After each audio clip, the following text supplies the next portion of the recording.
आज हम बात करेंगे कुछ ऐसी मान्यताओं के बारे में जिन पर बहुत से लोग विश्वास नहीं करते, पर ये मान्यता ऐसी है जो सोचने पर मजबूर करती है कि क्या ऐसा हो सकता है। तो वीडियो को पूरी देखना और कमेंट कर कर अपनी राय जरूर देना। गरुड़ पुराण में नर्क में मिलने वाली सजाओं के बारे में लिखा है और उनमें से कुछ सजाएं ऐसी है जो काफी भयानक है। दूसरों का पैसा हड़पने वाले लोग महापापी होते हैं, तो उन्हें मरने के बाद नर्क में रस्सी से बांधकर इतना पीटा जाता है कि जब तक वो बेहोश ना हो जाए। बड़ों का अपमान करने वाले को भी नर्क में आग में झोंका जाता है और जो व्यक्ति किसी निर्दोष की हत्या करता है तो उसे नर्क में कढ़ाई में डालकर तला जाता है। और जो पति पत्नी सिर्फ स्वार्थ के लिए एक दूसरे के साथ रहते हैं उन्हें भी नर्क में गरम सलाखों से पीटा जाता है। हमारे हिंदू धर्म में जानवरों की भी बलि देने वाले को महापापी कहा जाता है और उनकी नर्क में सजा ये है कि उन्हें पशु नोच कर खा जाते हैं। ये सब सजाएं गरुड़ पुराण में लिखी है। आगे बढ़ते हैं, अब आते हैं रामायण पे। त्रेता युग में भगवान राम जी ने कुछ ऐसी चीजें बनाई थी जो आज भी हमें देखने मिलती है। मान्यताओं के अनुसार रामेश्वर का शिवलिंग भगवान राम जी ने बनाया था। सीता और लक्ष्मण कुंड का निर्माण भी भगवान राम जी ने किया था, जो आज भी हमें देखने मिलता है। प्रभु श्री राम ने त्रिकुट और नासिक में गुफाओं का निर्माण किया था, जो आज भी वहां पर है। और राम सेतु के बारे में तो पूरी दुनिया जानती है कि वो भी भगवान श्री राम जी ने बनाया था। और मान्यताओं के अनुसार पर्णकुटी का निर्माण भी भगवान राम जी ने किया था। अब त्रेता युग से द्वापर युग में चलते हैं। कहा जाता है कि द्रौपदी के पास एक ऐसा पात्र था जिससे अपने आप खाना उत्पन्न होता था और इस पात्र का नाम अक्षय पात्र था। द्रौपदी को ये पात्र सूर्य भगवान ने दिया था। वनवास के दौरान पांडवों को भोजन की समस्या का सामना करना पड़ा था। तब द्रौपदी ने सूर्य भगवान की प्रार्थना की।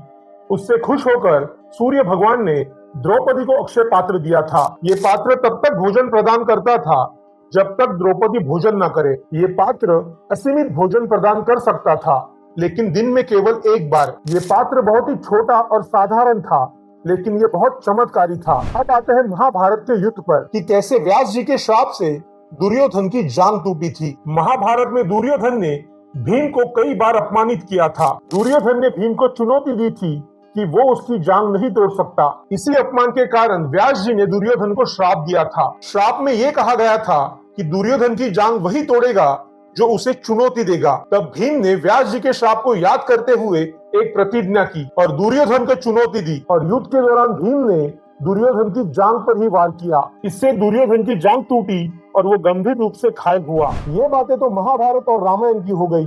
अब आते हैं कलयुग की मान्यताओं पर। आज बहुत से लोग ये मानते हैं कि भगवान जगन्नाथ हर साल 15 दिनों के लिए बीमार पड़ते हैं। हर साल रथ यात्रा के दौरान ऐसी कई सारी परंपराएं निभाई जाती है जो प्राचीन काल से चलती आ रही है। इनमें एक परंपरा ऐसी भी है जो भगवान जगन्नाथ के बीमार होने की भी है। रथ यात्रा से पहले 15 दिनों के लिए भगवान जगन्नाथ बीमार हो जाते हैं। पौराणिक कथाओं के अनुसार जब भगवान श्री कृष्ण अपने भाई और बहन के साथ अपनी मौसी के घर पुरी गए थे तो उन्होंने वहां स्नान किया था। स्नान के बाद तीनों भाई बहनों को बुखार आ गया था। तब उनके इलाज के लिए वैद्य को बुलाया गया था। जब वैद्य ने उनका इलाज किया तो वो 15 दिनों में बिल्कुल ठीक हो गए थे और उसके बाद तीनों घूमने के लिए निकल गए। आज भी रथ यात्रा की शुरुआत से पहले उस परंपरा को वैसे ही निभाया जाता है। इस दौरान मंदिर के कपाट 15 दिनों के लिए बंद होते हैं और भगवान का इलाज भी किया जाता है और वो 15 दिन के बाद ठीक भी हो जाते हैं। अगली मान्यता ये है कि अगर आप खाटू श्याम जी के मंदिर के यहाँ से ये चीजें लाते हो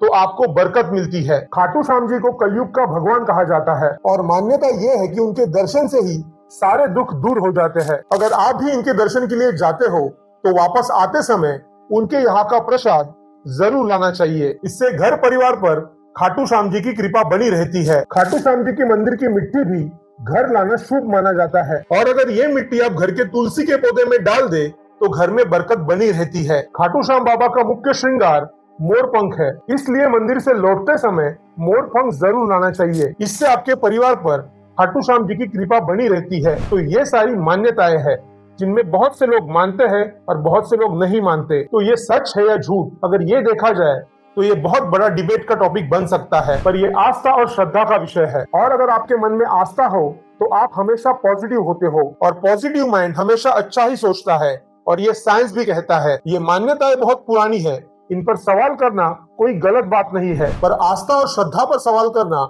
मतलब अपने धर्म पर सवाल करना। सनातन धर्म में जितनी भी मान्यताएं है वो 90% साइंस से जुड़ी है और अगर आप किसी विद्वान को इन मान्यताओं के बारे में पूछेंगे तो आपको इनका जवाब भी मिल जाएगा। आपको इन मान्यताओं को मानना है या नहीं, यह आपके ऊपर है। पर यहाँ मैं आपको यह जरूर कहूंगा कि भगवान पर हमेशा भरोसा रखें, आप जिंदगी में आगे जरूर बढ़ोगे। इसके बारे में नेक्स्ट वीडियो में और भी चर्चा करेंगे, पर आज के लिए इतना ही। अगर वीडियो अच्छी लगे तो चैनल को सब्सक्राइब कर देना। जय श्री राम।